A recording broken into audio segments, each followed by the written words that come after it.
Hi, Pete Sokol here. I'm the screen lawyer. Are you using old photographs or video footage or old archival film, anything like that, incorporating into your footage and your content? Well, you're going to need the rights to do that. Stay tuned for more from the screen lawyer. I'm going to tell you how.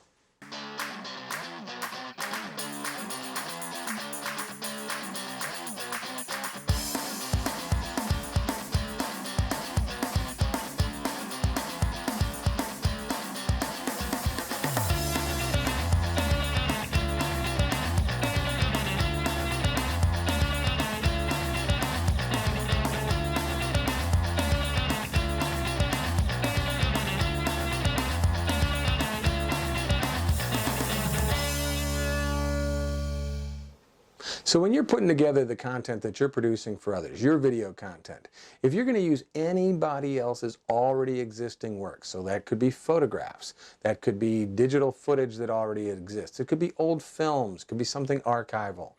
All of those works that already existed before you began putting together your content, those all have copyrights. And you're going to need the permission from the original copyright owner in order to include those pieces in your content. You can do that. Sounds pretty straightforward, right? You can use a copyright release. Sometimes there's a video or still photography footage release. These are fairly simple documents where you get the rights from the original copyright owner to include their works in your work.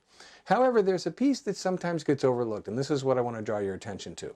When we talk about the rights that move on, particularly in the area of copyright, you always want to focus on what you want to do with the finished product. So what you want to do with your finished content will drive the rights that you need to get from others.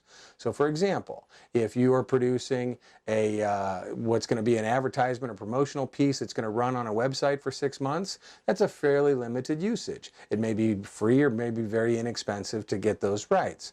But if there's a chance that that footage may be renewed for extended periods of times, or let's say it's really successful and they want to blow it up into some larger release, or let's say you're producing what looks like a small documentary for a local school, but maybe there's an opportunity for it to grow and live on the internet or even be picked up theatrically. Those are examples of use that could grow larger or later that you need to capture now. So when you're talking with the original copyright owner, you may want to use what we call a stair-step approach. If your initial usage is going to be pretty small, maybe the agreement to get the rights from them will also be small. Maybe it'll be nominal or a small fee.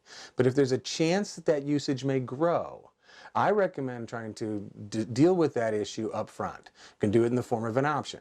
So I'm going to pay $100 right now to use this footage for this 6-month digital release. But if it turns out that my client wants to make that go longer or expand to something different, I can now send my original copyright owner an extra $500, essentially exercise the option to expand the usage. If we have pre-agreed on those steps, well then I don't run the risk of my work being very successful and the original copyright owner deciding, well now I'm going to make some money or I'm going to say no. Because the last thing in the world you want is to have to pull that footage out because you can't get the extended usage rights.